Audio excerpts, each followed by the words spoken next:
I can't believe that I'm actually doing a video on this.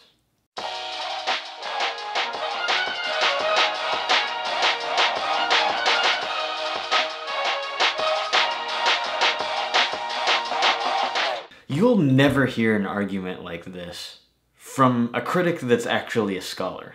But this argument comes up surprisingly a lot among your average critic. Somehow different versions of the Bible is supposed to be evidence of biblical distortion. But that understanding really comes from a lack of knowledge about why the different versions exist in the first place.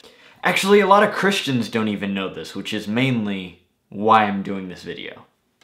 The Bible has different versions for two main reasons. One, it's adapting to the language of the time.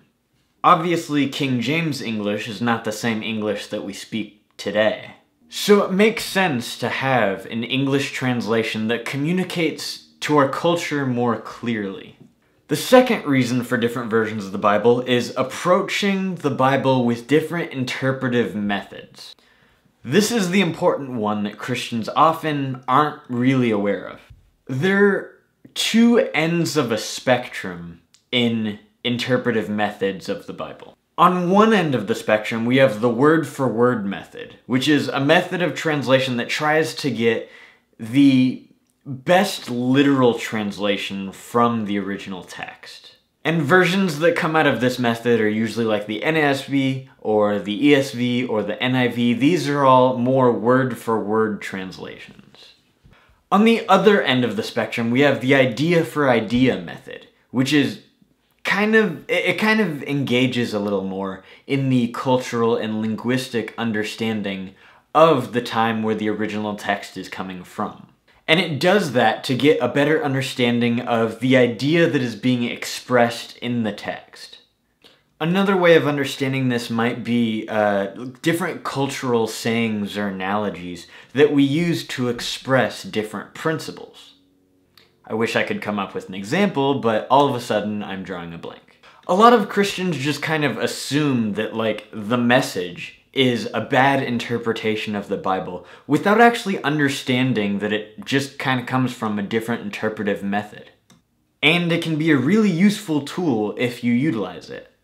It's not about finding one translation that is the best at being the Word of God. That doesn't make any sense. It's really about understanding the text, understanding what it means and what is being expressed in the original text. So I'm not really sure where this idea came from that different versions is supposed to be evidence of biblical distortion, but every biblical text refers back to the original text in order to produce what it is. If we're respecting foreign languages like I think we should, then we should be able to recognize that there's a wider semantic range that takes some deeper digging than just choosing the best translation. If anything, I think that different versions of the Bible actually supports the completeness of the Bible because we have all of these resources to pull from to help clarify the meaning of what the biblical text means. What are your thoughts on different versions of the Bible? Comment down below to share your thoughts. You can email me, my email's down in the description comment below.